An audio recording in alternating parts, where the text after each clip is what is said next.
يا مساء الخير على احلى متابعين لقناتي فرن الابداع. النهارده هعمل لكم الدوناتس. زي ما انتم شايفينها شكلها حلو قوي، سهله جدا بمقادير بسيطه، هتعملوا كميه كبيره هتفرحوا بيها اولادكم. بس ما تنسوش تعملوا لايك وسبسكرايب، ويلا بينا على الطريقه والمقادير على طول.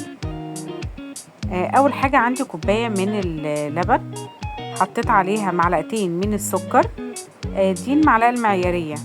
هحط كمان معلقه من الخميره، وهحط عليه بيضه بدرجه حراره الغرفه، وهحط كمان كوبايتين ونص من الدقيق. انا هنا عندي الكوب المعياري، لو مش عندك عادي خالص ممكن المج، بس اهم حاجه نوحد المج اللي هنحط بيه كل المقادير. هبدا اعجن لغايه لما تطلع لي حاجه، يعني العجينه بتاعتي كده طريه ملزقه. هحط عليها معلقه من الزبده، وهبدا ان انا الم بيها تاني. هنبص نلاقيها ان هي عجينه طريه زي ما احنا شايفينها، بس مش بتلزق في ايدي، يعني هي ملمومه حلو. هسيبها تختمر نص ساعه عشان الجو حر. لو الجو برد عندي ممكن تختلف، يعني على حسب الجو اللي متاح حواليك. بعد ما تختمر هوريكي ازاي هنشكلها. ده كده بعد نص ساعه انا اختمرت حلو. ببدا ان انا افش الخمر بتاعها بالطريقه دي.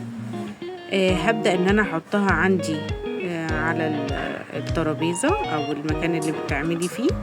هلمها بالمنظر ده، وهجيب النشابه وهبدا ان انا افرد بسمك مش رفيع قوي مش تخين قوي.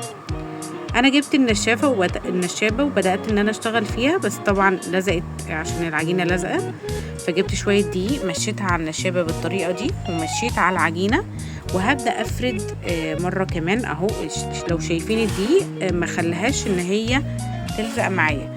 هبدا اشتغل بالطريقه دي، هفرد يمين وشمال كده لغايه لما تبقى سمكها لا رفيع قوي ولا تخين، علشان انا لسه كده ولا كده هخليها تختمر تاني.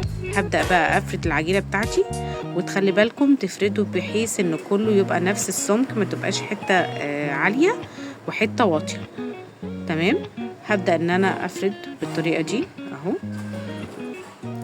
بعد كده عندي اللي هي القطاعه بتاعه الدوناتس، بس دي عندي قطاعه صغيره بس، يعني اشتغلت بيها. في قطاعات بتبقى اكبر من كده شويه، فانا ده اللي كان متاح عندي.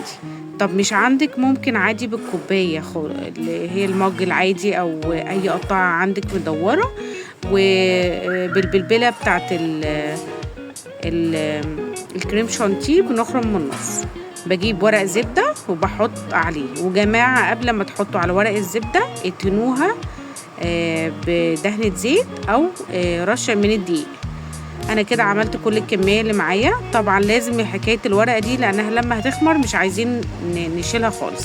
وهبدا احط عليها كيس تلاجة واغطيها تختمر تاني. ده بعد ما حمرتها زي ما انتوا شايفين شكلها حلو قوي. سيحت شوكولاته وبدات ان انا ارصها. الشوكولاته سيحتها بمعلقتين من الزيت. استخدمت شوكولاته دريم، انت تستخدمي الشوكولاته اللي انت عايزاه.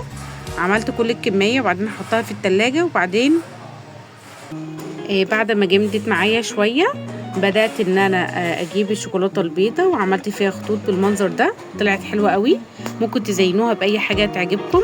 اتمنى تكون الطريقه عجبتكم. ما تنسوش تعملوا لايك وسبسكرايب، وتابعوني في اللي جاي، وشجعوني بكومنت جميل زيكم.